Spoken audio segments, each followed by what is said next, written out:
Olá, tudo bem? Nesse vídeo eu estou retomando o tema da apuração que temos feito das ocorrências na UTI do PS Central acerca de infecção por germes, bactérias multiresistentes e de óbitos ocorridos em pacientes infectados por essas. Tivemos até o momento uma série de avanços que eu quero compartilhar com os senhores.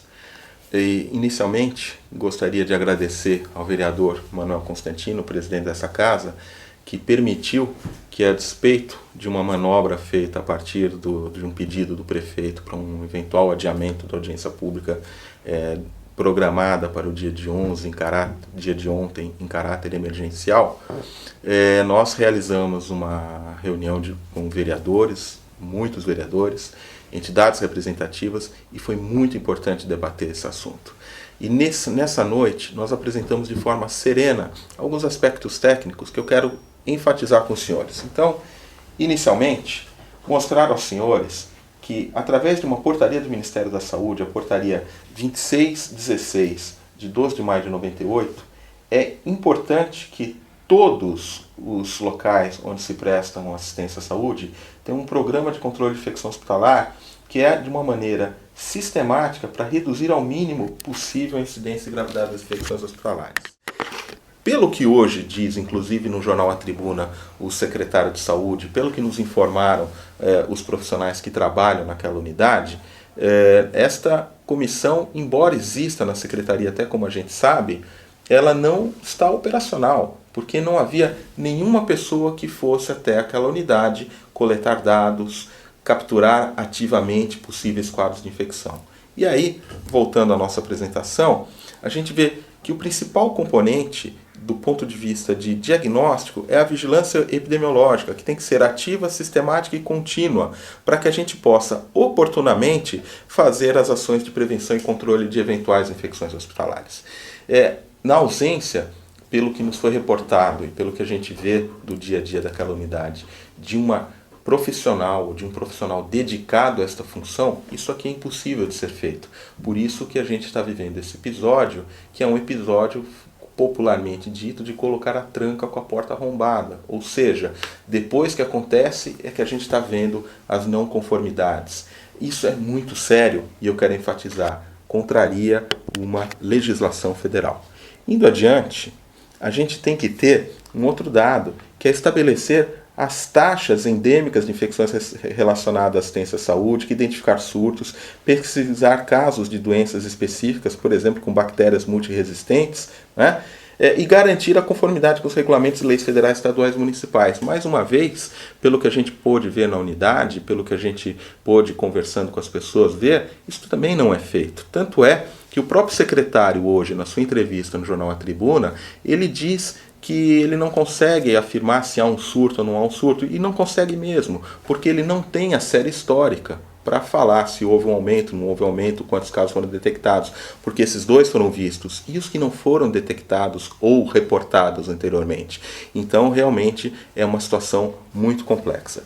Indo adiante, a gente vê que um dos elementos centrais da parte operacional do controle de infecções hospitalares é a higiene das mãos, que é o elemento central das precauções padrão. Ou seja, todo o procedimento médico ele deve ser feito de uma maneira limpa. A higiene das mãos é básica. E o que nós constatamos naquela unidade, em inspeção, e vendo junto e conversando com os profissionais daquela unidade, é que, por exemplo, faltou água na unidade. O secretário alega que colocaram caminhões-pipa para carregar, mas faltou álcool gel.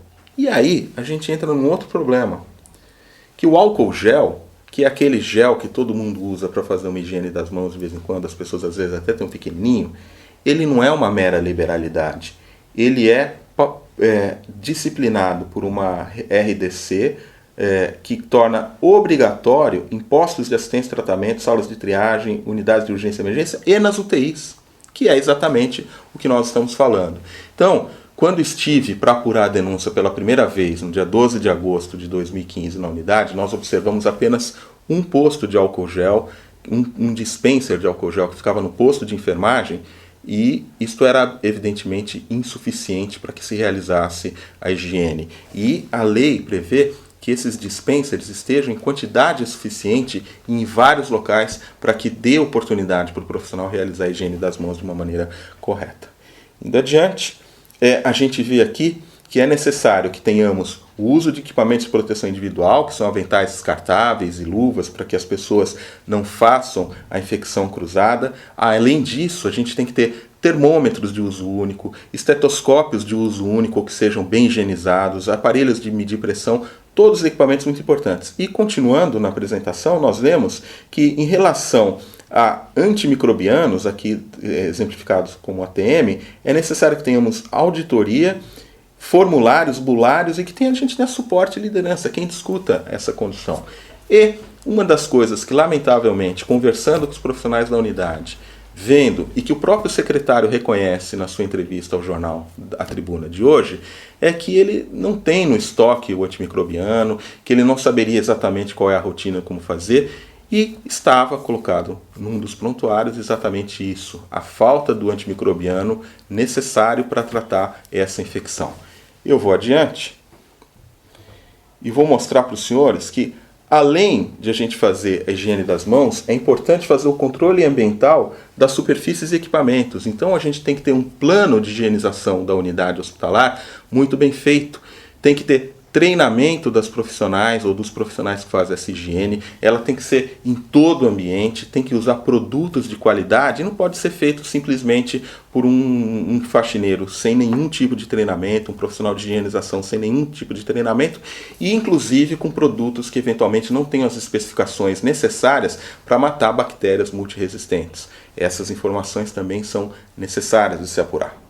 Vamos adiante? O que a gente pode falar para os senhores acerca da Klebsiella pneumoniae é que ela é uma bactéria muito importante, ela é um problema global.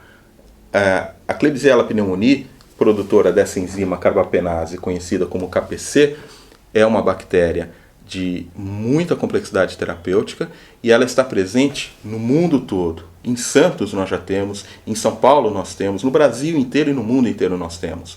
Em todo grande hospital, com pessoas gravemente enfermas, muito invadidas por catéteres e sondas, a gente encontra esse tipo de bactéria. Portanto, o problema não é ter a bactéria, o problema é o que ocorreu nesta unidade de terapia intensiva da Prefeitura de Santos, no PS Central. Não ter feito o diagnóstico em tempo, não ter adotado as medidas de controle em tempo e, sobretudo, não ter tratado adequadamente essas infecções. Esta é a falha. Ter a bactéria, ela existe, ela está presente. Então, pelo que vimos nos prontuários, conversando com as pessoas e pela ação in loco da operacionalização, a gente encontrou isso. E a mortalidade da KPC é muito alta, 22% a 72% dos pacientes. Terapia limitada, e eu destaco aqui, a polimixina é um elemento chave da terapia. Melhor ainda quando associado com esse outro antibiótico, a tigiciclina, e eventualmente até com antibióticos mais antigos, entretanto, que funcionam, como o caso dos aminoglicosídeos. E foi exatamente esse antimicrobiano prescrito de maneira correta pela equipe e que não foi administrado. Então, o que é melhor em relação à KPC? Não tê-la. Se a gente tivesse medidas de proteção eficazes, não ter, e aí o que ocorre é a infecção cruzada. Por quê? Essas precauções de contato.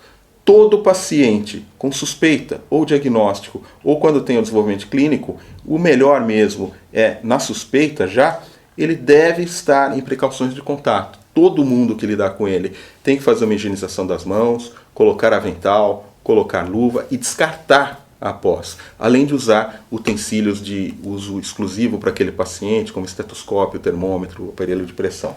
Quando? Durante toda a internação, porque este paciente é potencialmente um transmissor durante toda a internação. Além disso, a gente tem que ter um manual de medidas de controle para saber como agir numa situação como essa e proteger os nossos pacientes. E o que nós fizemos? Fizemos notificações imediatas, assim que conhecemos a denúncia, ao Ministério da Saúde, à Secretaria Estadual de Saúde de São Paulo, ao Conselho Regional de Medicina, ao Conselho Regional de Enfermagem, aos sindicatos relacionados à saúde e aos funcionários, ao Conselho Municipal de Saúde, e houve a abertura de inquérito a partir de nossa demanda e também de reportagens vinculadas em jornal, pelo Ministério Público Estadual e pela Polícia Civil. Muito bem, senhores. O que eu queria concluir com vocês?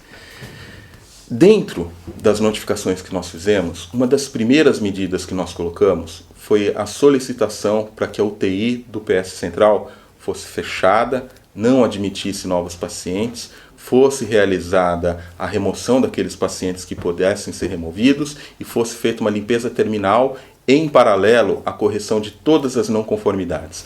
Nós fizemos essa recomendação, está protocolada na Secretaria Municipal de Saúde na quarta-feira, dia 12 de agosto. Infelizmente, o secretário de saúde e sua equipe acabaram levando isso para um lado que não é o lado adequado, uma postura defensiva, incorreta e falando que isso era um ato político. Não é e não foi. Tanto é verdade que a gente vê que a partir da nossa denúncia e com muita propriedade e agora sim com acerto, a Secretaria Municipal de Saúde finalmente começou a corrigir não conformidades, começou a implementar medidas junto à equipe de treinamento, educação, liderança e efetivamente colocar um programa de controle de infecções hospitalares estruturado, instituiu essas comissões de inquérito e colocou agora um veto a novas internações, porque realmente tem que ser feitas as culturas de vigilância, a limpeza da unidade, tudo aquilo que a gente falou há mais de uma semana. Outra coisa muito importante para a gente enfatizar é que na reunião que fizemos na Câmara na noite de ontem, os representantes do Conselho Regional de Enfermagem e do Conselho Municipal de Saúde corroboraram muitas das denúncias que a gente fez, porque também fizeram auditorias e inspeções nas unidades, vendo número insuficiente de profissionais, não conformidades na operação e outras situações extremamente desgastantes e que evidentemente ampliam o risco de infecção. Como um dos encaminhamentos que a gente deu é que a Secretaria seja mais proativa. Vejam, senhores, eu tenho aqui em mãos, e depois vai ser mostrado em detalhe, a lei número 838 de 3 de junho de 2014, que já está vigorando há um ano.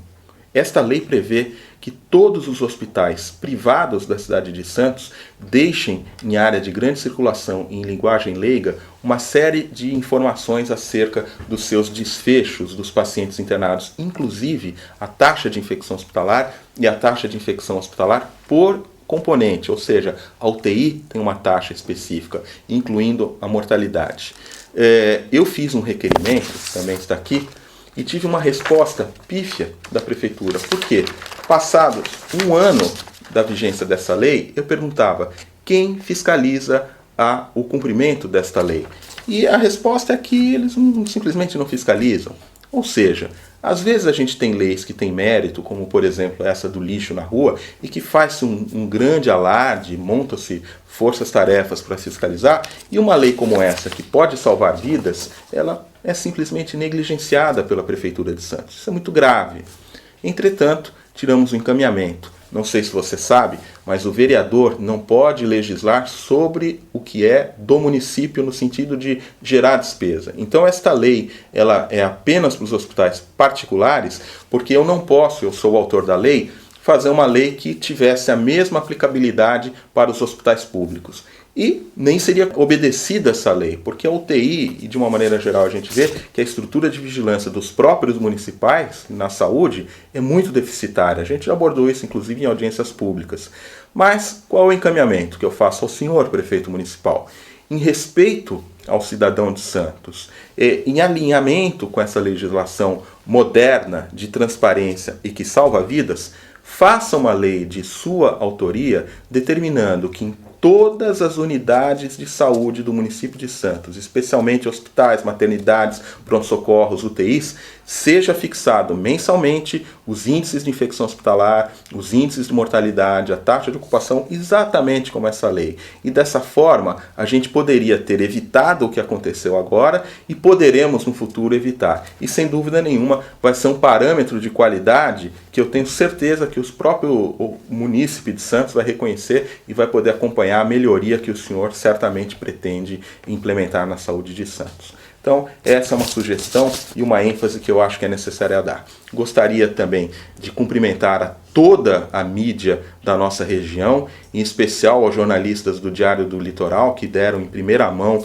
essa denúncia, cobriram, Posteriormente, outros veículos de imprensa também o fizeram, e isto foi muito importante, porque graças a essa multiplicação do impacto da denúncia, das apurações, dos desdobramentos, é que agora a gente tem uma outra situação onde as não conformidades estão sendo corrigidas e no futuro vamos ter uma saúde melhor. Então fico, no final, satisfeito, porque a nossa ação mexeu numa área que estava sendo conduzida pelo senhor secretário, inclusive com irregularidades do ponto de vista da legislação sanitária, e agora, finalmente, a gente vê que as ações corretivas estão sendo tomadas. Precisava ser dessa maneira? Não precisava. A gente esperava mais proatividade e não reatividade por parte do secretário de saúde e de sua equipe. Mas ainda está dando, mas fazendo é menos ruim do que não fazer. Eu só lamento que o secretário tenha demorado 2 anos e meio, afinal ele é secretário de saúde há pelo menos 2 anos e meio, para começar a prestar atenção nessa unidade. Muitas vezes a gente fica falando que no futuro vai ser melhor, porque vai ter o Hospital dos Estivadores, unidades reformadas, sem dúvida. E inclusive nós somos aliados e trabalhamos para que isso ocorra. Mas a gente não pode esquecer que até lá nós temos um compromisso com quem está sob nosso cuidado, quem está sendo cuidado no SUS, e, sobretudo, com as pessoas mais humildes que dependem integralmente do SUS. E não podemos deixar de apurar aquilo que ocorreu, porque, lamentavelmente, quando a gente tem diagnóstico, quando a gente não vê as medidas de precaução adotadas e quando a gente vê que a terapia prescrita não é administrada, não é difícil e não precisa ser médico para saber que isto pode resultar em um desfecho que foi letal nesse caso. Então eu faço votos que com muita serenidade, com muita propriedade, as autoridades policiais, o Ministério Público façam a apuração devida, que a gente corrija o que tem que corrigir e que esse tipo de ocorrência nunca mais se repita na cidade de Santos. Muito obrigado.